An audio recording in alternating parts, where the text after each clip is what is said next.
There is some controversy on the shoreline and the capital about a plan to construct a huge data center right next to the Millstone nuclear power plant.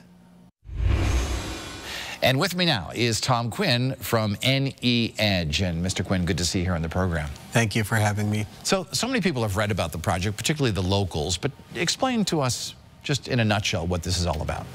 Well, this is a perfect confluence of both fiber and energy, probably the best place in Connecticut to put a high-performance compute AI data center. It's on a 528-acre site at Millstone, and we're able to access those two assets very easily at that particular site. So it makes for an ideal place to put it. And why that particular place? Because so many people say that that's going to actually create some traffic and use a lot of energy from that source. Anytime you build a building at 1.2 million square feet, it is going to create some initial traffic at the beginning. People have talked about noise, they've talked about water use, and they've talked about environmental concerns. I can tell you we have a 500-page environmental report. The site is perfectly clean. We have our wetland surveys complete on the site. The buildings are not in the wetland areas, for example.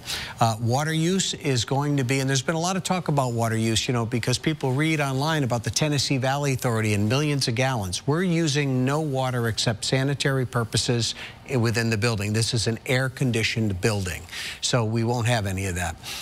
People are also concerned about a number of other things on the site, like sound. Well, there's a number of quiets that happen with this particular all-electric, first in the country AI data center that does not have any diesel backup.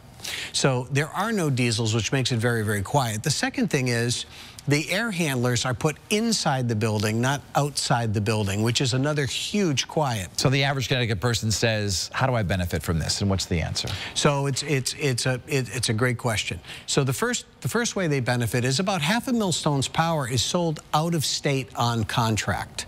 And not only Millstone's power, but many of the other plants are sold out of state. By keeping those megawatts here, the state can put combined public benefit charges and FMCC charges. What are those? Those are the last two lines of your electric bill.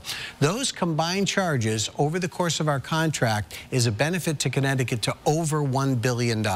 And let's talk about the jobs that will be created by the construction, but also what kind of permanent jobs are we talking about? Okay, so the permanent jobs are approximately, and this is AI, so we really don't know exactly, but approximately CBRE is telling us around 200 jobs that are permanent tech jobs. But it can't be ignored that these servers are changed out every 3 years. That'll mean approximately 300 people for the course of a 12-month period as they go to change out the GPUs, the servers, in effect, through the process. But it's about 6 million hours of union jobs for construction. You sat down with the governor about this. What did he say to you?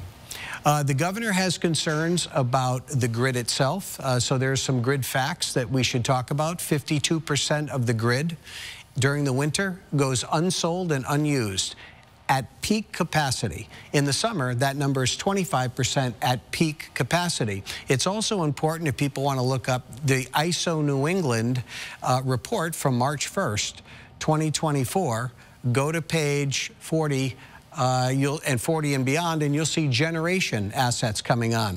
41,000. You have a study, but they want an additional one. How do you feel about that? Well, we believe the study's a waste of taxpayer money because the study would not affect anything that ISO New England does. No business has ever been denied electricity anywhere in the grid, including 29 data centers in Massachusetts. By the way, Massachusetts Governor Maura Healey just put a $100 million study in place to boost AI in the state. They want to make the state of Massachusetts the hub of the entire United States in AI, sharing the same grid that we have. And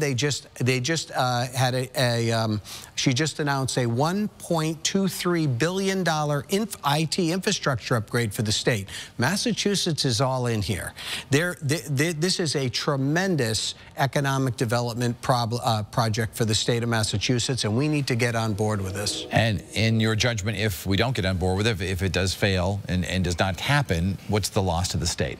Well, the loss of the state is a tremendous database. We're going to have. AI is not going to stop, regardless of what the state of Connecticut does. This is something that's exploding all over. Massachusetts sees it as a tremendous future economic development program for their state, and they're attracting all. If you saw the list that they have of the 27 people on their task force bringing this forward, all majors in the industry, Google, Amazon, AWS, the mayor of Boston, the Speaker of the House, the President of the Senate, they're a tremendous group they have put together up there to get this done. What's your next step?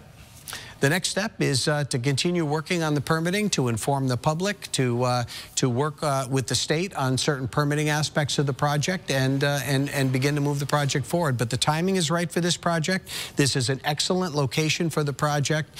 It has some great benefits to the ratepayers. You know, people don't realize when we say we're going to be paying that $1 billion in public benefit charges, that means the ratepayers don't have to pay that $1 billion in public benefit charges. And the last couple of things, $63 million we're donating directly over the course of the contract, which is $1.44 billion a year. This certainly is a complex story. We, of course, will continue to look into it on News 8. Tom Quinn from NE Edge. Thanks for being with us here today. Appreciate it.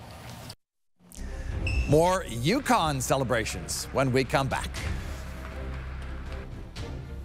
And we invite you to connect with us here at This Week. You can email me, find me on X, formerly known as Twitter, Instagram, and Facebook.